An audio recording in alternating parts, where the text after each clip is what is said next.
जय मसीह की। परमेश्वर भला है और भलाई को छोड़ के हमारे और आपके जीवन में वो कुछ और नहीं करता। आज एक छोटी सी बात आपके सम्मुख रखना मांग रहा हूँ। मेरे हाथ में एक कांच का गिलास है और इस गिलास में पानी है और परमेश्वर का कलाम बताता है कि तुम पृथ्वी के नमक हो। और पिछले समय हमने नमक के बारे में आपको बताया था। आज उस सिलसिले में बात नहीं करेंगे। और अगर इस नमक को इस पानी में ऐसे करके मिला दिया जाए पूरी तरह से,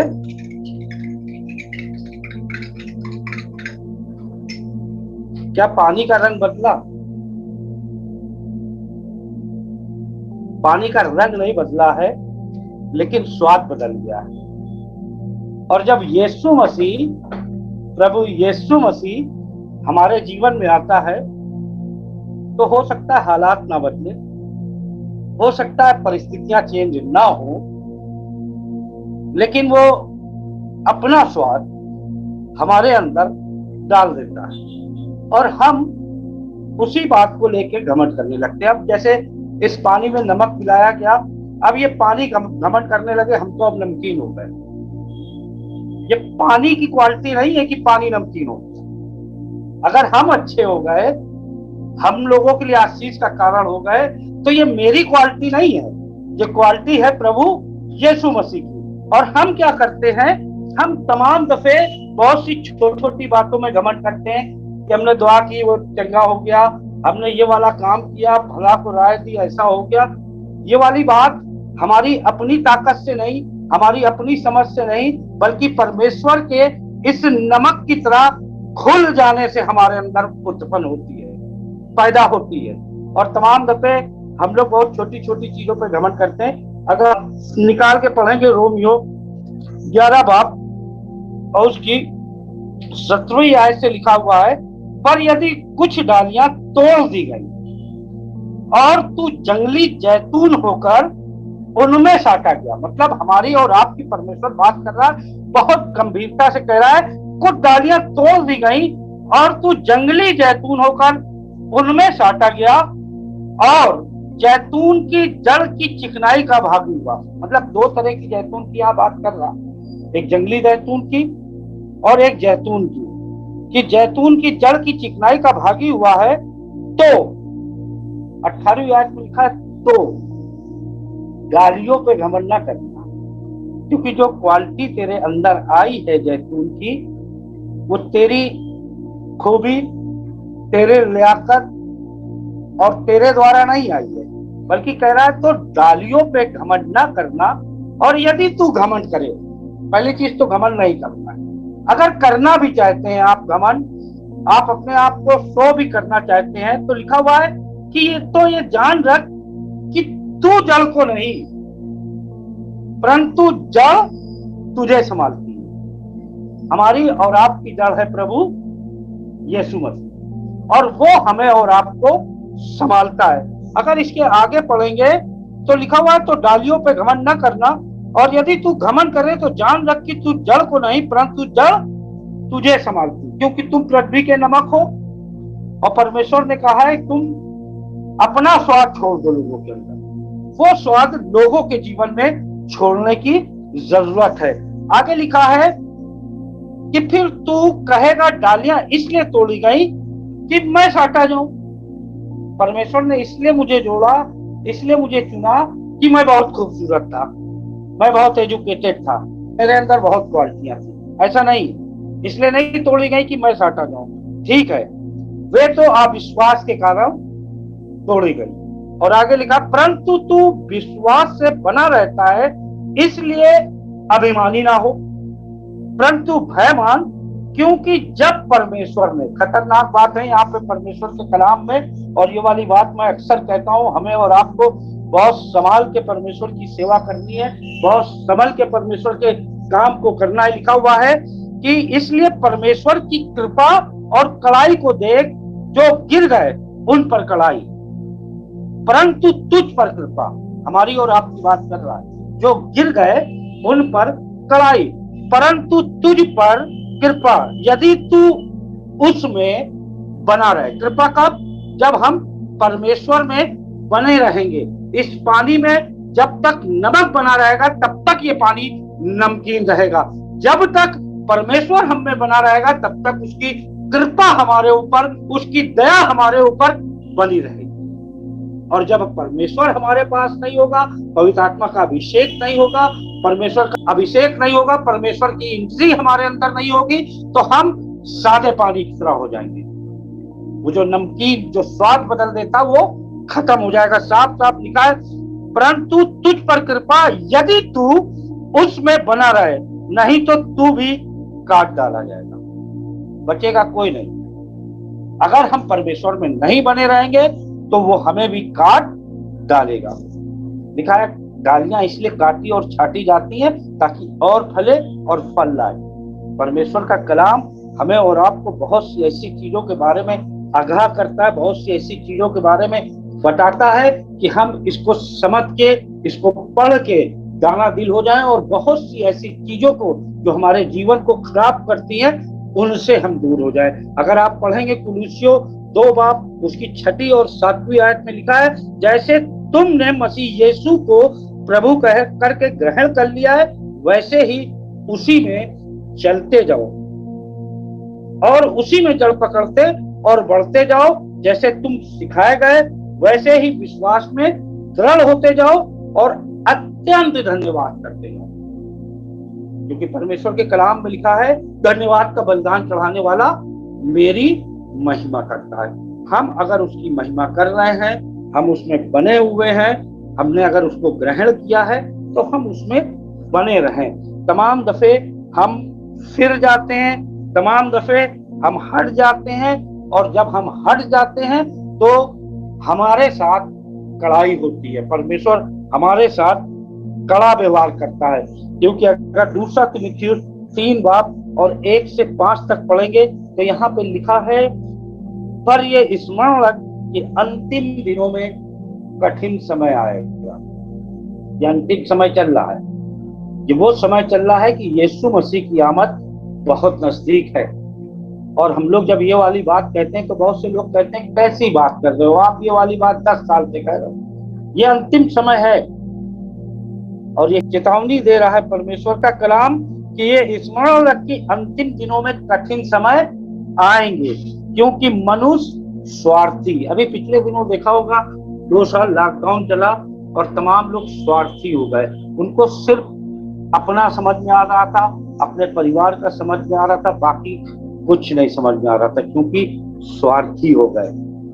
साफ साफ लिखा हुआ है कि क्योंकि मनुष्य स्वार्थी, लोभी, डींगमार, अभिमानी, निंदक, और सबसे बड़ी बात, हम लोग को 10 आज्ञाएं दी गई है और ये वाली बात हम बच्चों से, बड़ों से, सबसे कहना मांग रहे हैं। ये समय ऐसा है कि हम किसी एक आज्ञा का तो पालन करें। लिखा हुआ है, तू अपनी माता और पिता का आदर करना, सबसे खास बात है। और इसके साथ एक प्रतिज्ञा भी दी गई है, तू पृथ्वी पे बहुत दिन जीवित रहेगा और तेरा भला ही होगा, तेरा भला ही होगा। पढ़ लीजिएगा, साफ साफ लिखा है, निंदक, माता पिता की आज्ञा टालने वाले, यानी जो पहली आज्ञा दी है हम उसी से हट गए। हम अभी तक आज्ञा मांग रहे थे, माता पिता का आदर कर रहे थे, जहां समय आया हम स्वार्थी हो गए, हमने माँ बाप को किनारे कर दिया है। जबकि परमेश्वर का कलाम बता रहा है, माता पिता की आज्ञा टालने वाले, जो कुछ माता पिता कह रहे हैं उस बात को नहीं सुनना है। जबकि कलाम बताता है तू अपने माता और पिता का आदर कर, और माता पिता का आदर करना बहुत जरूरी है। तमाम दफे हम इस वाली बात को भूल जाते हैं, हम बहुत सी चीजों को दरकिनारा कर देते हैं, और जब ये माता पिता की आज्ञा को हम नहीं मानते हैं, हम माता पिता की आदर नहीं करते हैं, तो ये समझ लीजिए आप सादे पानी की तरह हैं। जो नमक घुला था खत्म हो चुका है, उसकी जो क्वालिटी थी यानी प्रभु यीशु मसीह जो हमारे अंदर पाया जाता था वो हमको छोड़ के जा चुका है। क्योंकि आज्ञा आप तभी टालेंगे जब परमेश्वर आपके साथ नहीं होगा। ये वाली बात मैं बहुत कड़ाई से कहना मांग रहा हूँ। लिखा हुआ है, माता पिता की आज्ञा टालने वाले, कृतज्ञ और अपवित्र। सबसे बड़ी बात है, हम पवित्र नहीं रह जाते। अगर माता पिता की आज्ञा नहीं मान रहे हैं तो हमारी पवित्रता खत्म। और परमेश्वर पवित्र चीजों पे अपना अधिकार रखता है, आप पवित्र को वो पसंद नहीं करता है। आगे लिखा है दया रहित, क्षमा रहित। न दया है हमारे पास, न क्षमा है। लिखा दोष लगाने वाले, असंयमी, कठोर और भले के बैरी, विश्वासघाती, ठीक, घमंडी और परमेश्वर के नहीं वरन सुख विलास के ही चाहने वाले होंगे। और इसमें एक खास बात लिखी हुई है 5वीं आयत में। हम चर्च जा रहे हैं, हम इबादत कर रहे हैं, बड़ी भक्ति दिख रही है, लोग देख रहे हैं, अरे भैया वो अन्य भाषा में बोल रहा, वो भैया उसने आंख बंद कर ली तो आंख खोली ही नहीं, बहुत अच्छा गिटार बजाता, बड़ी मीठी बात करता है, लेकिन हम माता पिता की आज्ञा टाल रहे हैं। चर्च में कुछ और दिख रहे हैं और घर पे कुछ और दिख रहे हैं। लिखा हुआ है वे भक्ति का भेष तो धरेंगे। ये भक्ति का भेष है, हम भेष धरे हुए हैं भक्ति का। जमात के साथ जब हम हैं तो हमारा दूसरा काम है, और परिवार के साथ हम हैं तो हमारा दूसरा काम है, समाज में हम हैं तो हमारा तीसरा काम। अरे एक जीवन दिया है परमेश्वर ने, और जहां भी आप रहें आपके अंदर का वो नमक, वो प्रभु यीशु मसीह आपके अंदर से दिखना है। साफ साफ लिखा है वे भक्ति का भेष तो धरेंगे पर उसकी शक्ति को ना मानेंगे। ऐसों से परे रहना। अगर आप समझ जाए ये दिखावटी सेवा कर रहा है तो दूर हो जाए।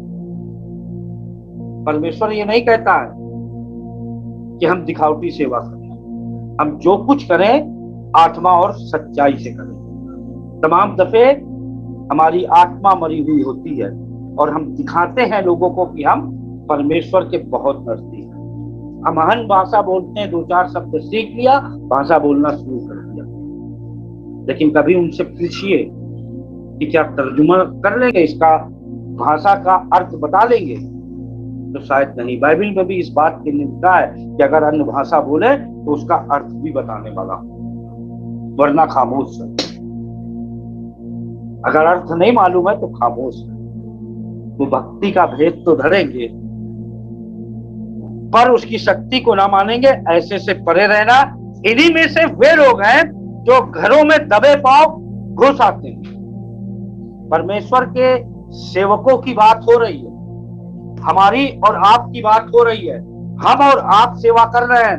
कह रहा इन्हीं में वे लोग हैं जो घरों में दबे पांव घुस आते हैं और उन दुर्लभ स्त्रियों को, जवानों, सेवकों, सीखने की जरूरत है। एक चीज मैंने सीखी है अपने सीनियर पादरी से। हमसे हमेशा भैया कहते थे जब कभी भी तुम विजिट पे जाना, किसी के घर भी जाना, अगर माँ बाप ना हो, औरत हो, लड़की हो, अकेले हो, तो उसके घर पर रुकने की जरूरत नहीं है। बाहर से ही सलाम दुआ करना, गेट पे खड़े होकर प्रार्थना करना और चल देना। यहाँ पे लिखा हुआ है साफ साफ, इन्हीं में से वे लोग हैं जो घरों में दबे पांव घुसाते हैं। बात तो कर रहे हैं प्रभु यीशु मसीह की, लेकिन हमारी निगाह कहीं है, हमारी नियत कहीं है। ऐसे लोगों से परमेश्वर मेल मिलाप नहीं रखता। ऐसे लोगों के अंदर परमेश्वर पाया नहीं जाता। ऐसे लोगों के जीवन में, ऐसे लोगों के घर में परमेश्वर अपना घर बिल्कुल नहीं बनाता है, क्योंकि लिखा है तुम परमेश्वर का मंदिर हो और परमेश्वर का आत्मा तुम में वास करता है। अगर हम इस तरह की हरकत हमारे अंदर पाई जाती है, हम किसी के ऊपर दोषारोपण नहीं कर रहे, हम सिर्फ अपनी कलीसिया के जवान बच्चों को सिखाना मांग रहे हैं, हम बताना मांग रहे हैं। लिखा हुआ है और घुस आते हैं और दुर्लभ स्त्रियों को बस में कर लेते हैं जो पाप से दबी और हर प्रकार की अभिलाषाओं के बस में है, बस में कर लेते हैं। और आगे लिखा है और सदा सीखती तो रहती हैं। बड़े ध्यान से सुनती परमेश्वर की बात, हम भी बड़े ध्यान से बताते हैं, ना हमें आता है और ना वो सीख पाती है।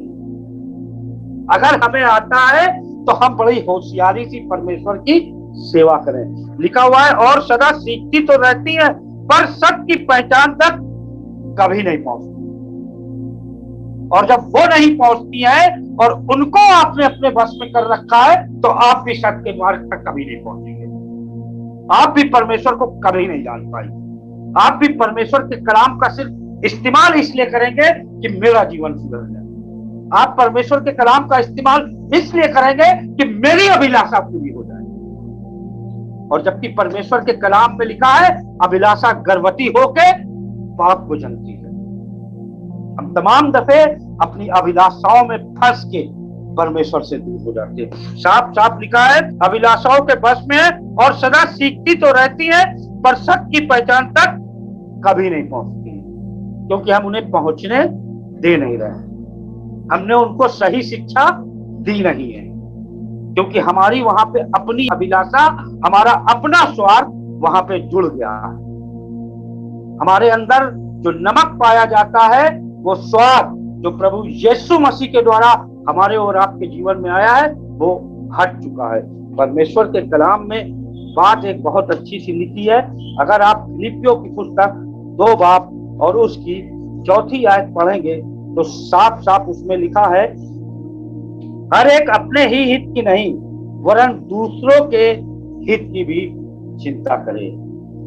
मतलब हम अपने हित की, अपनी अभिलाषाओं की चिंता करते हैं, अपनी इच्छाओं को पूरी करने की कोशिश करते हैं, उसमें दूसरे का जीवन भी खराब हो जाता है।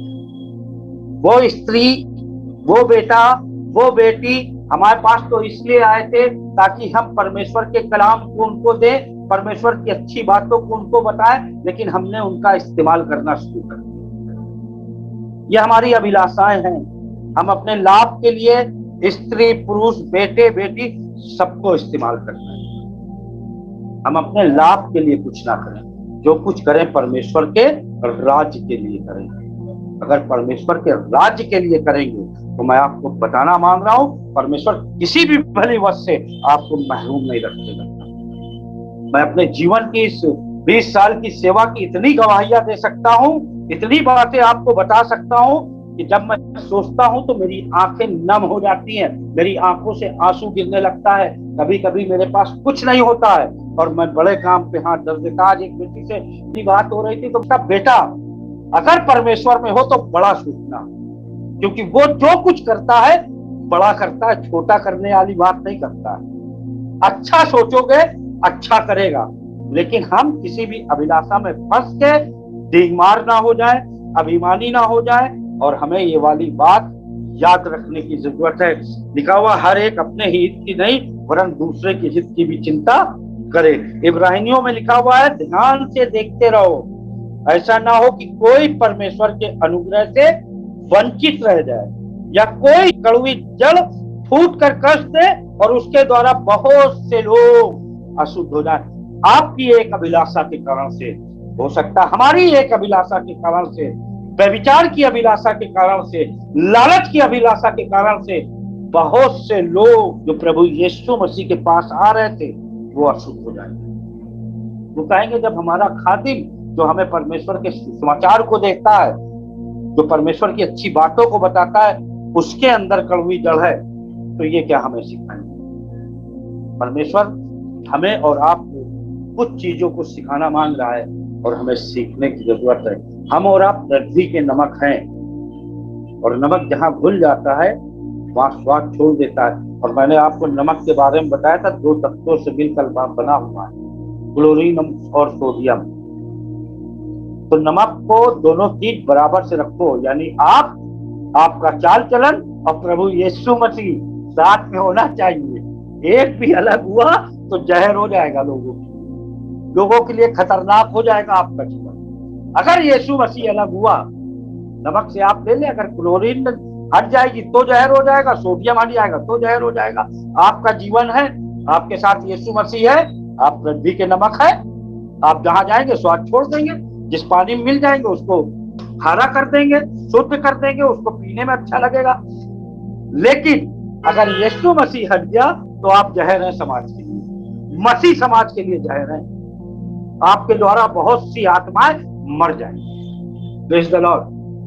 खराब लग रही होगी मेरी बात, है ना? कितने लोगों को खराब लग रही है बता सकते हैं? अच्छी कितने लोगों को लग रही है? अच्छी लग रही है ना? अगर अच्छी लग रही तो आप एक चीज ध्यान रखिएगा, बहुत जरूरत है हमें अपने आप को संभाल के चलने, बहुत हिसाब से चलने की। और जब हिसाब से चलेंगे, संभाल के चलेंगे, परमेश्वर में बने रहेंगे, तो परमेश्वर हमें और आपको आशीष देगा। ध्यान से देखते रहो, ऐसा ना हो कोई परमेश्वर के अनुग्रह से वंचित रह जाए या कोई कड़वी जड़ फूट कर कष्ट दे और उसके द्वारा बहुत से लोग अशुद्ध हो जाएं। आ तो रहे थे, आप खींच के तो ला रहे थे उनको परमेश्वर के कलाम के द्वारा, परमेश्वर के द्वारा वो खींच के आ तो रहे थे, लेकिन आपके जीवन को देख के, हमारे जीवन को देख के उनका जीवन अशुद्ध हो गया, वो पाप सहित हो गए, वो फिर गए, वो वापस चले गए। क्योंकि जो यीशु मसीह की क्वालिटी आपके अंदर पाई जाती थी वो खत्म हो गई। लिखा हुआ है कि तुम मुझ में बने रहो, मैं तुम में बना रहूंगा। उस प्रभु यीशु मसीह में हमें और आपको बने रहने की जरूरत है। पहला थिस्सलुनीकियों 3 बाब उसकी 8वीं आयत में लिखा हुआ है, क्योंकि अब यदि तुम प्रभु में स्थिर रहो तो हम जीवित हैं। अगर 7वीं आयत से पढ़ेंगे तो ये अंत का समय है, क्लेश को कष्ट का समय है। इसलिए हे भाइयों, हमने अपने सारे दुख और क्लेश में तुम्हारे विश्वास से तुम्हारे विषय में शांति पाई, क्योंकि अब यदि तुम प्रभु में स्थिर रहो तो हम जीवित। अगर हम और आप प्रभु में स्थिर रहेंगे तो कलीसिया के लोग जीवित रहेंगे। Praise the Lord. हमारा मसीह समाज जीवित रहेगा, हमारे लोग जीवित रहेंगे। वो वाले जीवन की बात नहीं कर रहा हूं, मैं आत्मिक जीवन की बात कर रहा हूं। जिंदा तो है, जैसे सांप आया और हवा से कहा ये फल खा ले, तू निश्चय ना मरेगी। वो कहने लगे नहीं, ये परमेश्वर ने तुम कहा इसको खाओगे तो तुम मर जाओगे, तो निश्चय नहीं मरेगी। वो मरी नहीं, लेकिन आत्मा मर गई, पवित्रता खत्म हो गई। अगर हम परमेश्वर में, इसलिए हे भाइयों, हमने अपने सारे दुख और क्लेश में तुम्हारे विश्वास से तुम्हारे विषय में शांति पाई, क्योंकि अब यदि तुम प्रभु में स्थिर रहो तो हम जीवित रहेंगे। लोग जीवित रहेंगे, लोग जीवन पा जाएंगे और बहुतायत का जीवन पा जाएंगे यदि प्रभु यीशु मसीह में हम जीवित हैं।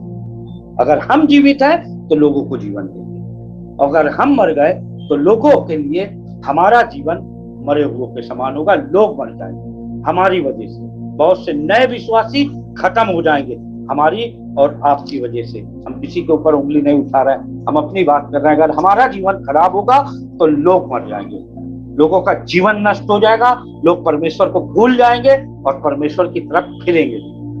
इसलिए हमें मरने की जरूरत नहीं है, हमें अपने आप को जिंदा रखने की जरूरत है। आगे लिखा हुआ है, और जैसा आनंद हमें तुम्हारे कारण अपने परमेश्वर के सामने है, उसके बदले तुम्हारे विषय में हम किस रीत से परमेश्वर का धन्यवाद करें।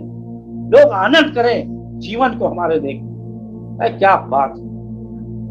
समय वो आ जाता है तो घर का माहौल चेंज हो जाता है। जिस महफिल में बैठ जाता है वहां की जो हवा होती शुद्ध हो जाती है ना। अब लोग अपने घर में तमाम चीजों को लगाते हैं, रूम फ्रेशनर वगैरह, कि घर का एटमॉस्फेयर या हवा जो है एकदम शुद्ध रहे। हम और आप जब पहुंचेंगे कहीं पे तो सब कुछ शुद्ध हो जाएगा। लिखा हुआ है, हम रात दिन बहुत ही प्रार्थना करते रहते हैं कि तुम्हारा मुंह देखे और तुम्हारे विश्वास की घटी को पूरी करें। ये कलीसिया को पत्री लिख रहा है और कह रहा है कि तुम्हारा मुंह देखे और तुम्हारे विश्वास की घटी को पूरी करें। तभी हम पूरी कर पाएंगे उसके विश्वास की घटी को, जब हम विश्वास करेंगे, जब हम स्थिर होंगे, तभी उसके विश्वास की घटी को हम पूरी कर पाएंगे। परमेश्वर के कलाम में एक बात और लिखी हुई है। अगर प्रकाशित 22 बाब और उसकी 12वीं आयत पढ़ेंगे तो यहाँ पे लिखा हुआ है साफ साफ, बहुत अच्छी सी बात। हमें और आपको परमेश्वर के कलाम में बने रहने की जरूरत है। प्रकाशित 22 बाब और उसकी 12वीं आयत में लिखा हुआ है, देख मैं शीघ्र आने वाला हूँ और हर एक के काम के अनुसार बदला देने के लिए प्रतिफल मेरे पास है। वो आने वाला है, वो आ रहा है, आपके जीवन में है, आपके काम करने के तरीके पे है, आपके साथ कलाम के द्वारा बना हुआ है। इसलिए उसका इंतजार करें और वो काम करें जिसके द्वारा परमेश्वर महिमा पाए। बहुत सी दफा हम गालियों पे घमंड करते हैं, हमें अपने आप पे घमंड होता है। जब हमने दुआ की, भला चंगा हो गया, हम मुर्दे जिंदा कर देते हैं, हम चंगाई दे देते हैं, लेकिन ये आप नहीं कर रहे हैं, ये हम नहीं कर रहे हैं, ये प्रभु यीशु मसीह कर रहा है। हम उसका धन्यवाद करें, हम उसकी महिमा करें कि उसने हमें और आपको इस लायक किया है कि हम उसकी सेवा कर सकें। बहुत सी दफे हम तमाम दफे इस तरह के बात को सोच के अपने जीवन को खराब करते हैं, और हमारा जब जीवन खराब होता है तो उसके साथ बहुत से लोगों का जीवन जुड़ा हुआ है। हम मसीह लोगों के साथ समाज में बहुत से लोग जुड़े हुए हैं जो हमारे जीवन को देख के अपने आप को बदलने की कोशिश करते हैं। कुछ ना हो, परमेश्वर का कलाम है, विश्वास में स्थिर रहें, परमेश्वर महिमा देगा। मैं आपको सच बता रहा हूं, हम बहुत से कामों को कर रहे हैं इस समय। पिछले दिनों हमने अपनी बेटी का छोटा सा काम किया, हमारे पास कुछ नहीं था और मैं सोच रहा था कि कैसे क्या होगा, और मैं करता गया और परमेश्वर कराता गया। आपको सच बता रहा हूं, हमने जो सोचा था कि हम इतना सा करेंगे, परमेश्वर ने इतना कर दिया। इतना बड़ा अनुग्रहकारी परमेश्वर है कि आपके सोच के ऊपर देगा, आपकी सोच के ऊपर देगा। आप मांग भी ना चुकोगे, आप अपनी बात कह भी ना चुकोगे, वो पूरी कर देगा। लेकिन उसके हम पृथ्वी के नमक बने रहे, हम जहां साटे गए हैं, जहां ठहराए गए हैं, वहां ठहरे रहे। परमेश्वर ने हमें और आपको गोविंद नगर कलीसिया में ठहराया है, ऐसे करके ठहरे रहे, और जब ठहरे रहेंगे परमेश्वर बरकत देगा, परमेश्वर आशीष देगा।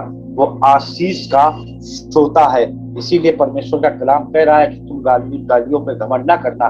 तुम्हें अगर घमंड करना है तो जड़ पे करो, और घमंड हमारा प्रभु यीशु मसीह है, क्योंकि वही हमारी और आपकी जड़ है। हमें उस पे घमंड करना, हम अपने आप को ऐसे चले। और मुझे वो वाली बात भैया की आज तक याद है कि जब उन्होंने कहा, जब मैं विजिट करने के लिए जाता था, पहली दफे भैया ने कहा कि बेटा विजिट करने जा रहे हो, एक चीज ध्यान रखना कि किसी के घर में जाना तो उसके घर में बैठना नहीं बेटा, दुआ करना और चले आना। और आज तक हमें लगता है 19-20 साल हो गए, हमने यही किया। लोग कहते भी अरे भैया आप आते हो, बस दुआ करते हो चल देते हो, रुकते नहीं हो, क्या जरूरत है? हम दुआ करने गए थे, दुआ की चले आए, वही बेहतर है। हम अपने आप को, अपने खादिम की बात को, परमेश्वर के कलाम की बात को, माता पिता की आदर करने के लिए लिखा हुआ है करते रहें, अपने खादिम की बात को अपने जहन में रखें और उसी के अनुसार चले, क्योंकि खादिम जो कुछ बताएगा परमेश्वर के कलाम के अनुसार बताएगा, कहीं और से नहीं बताएगा, अपनी तरफ से नहीं बताएगा। जो हमारे और आपके लिए भला होगा वो वाली बात परमेश्वर का खादिम करेगा। तो हम जब साटे गए हैं, हम पृथ्वी के नमक हैं, तो वैसे ही बने रहें। ना क्लोरीन कम होने दें, ना सोडियम कम होने दें, ना अपने जीवन को खराब होने दें, और ना यीशु मसीह को अपने जीवन से अलग होने दें, ताकि जब दोनों चीज बनी रहेगी तो हम पृथ्वी के नमक बने रहेंगे और परमेश्वर का कलाम हमारे और आपके जीवन में पूरा होगा कि तुम पृथ्वी के नमक। Praise the Lord. परमेश्वर आप सबको बहुत आशीष दे, बहुत आशीष। Praise the Lord.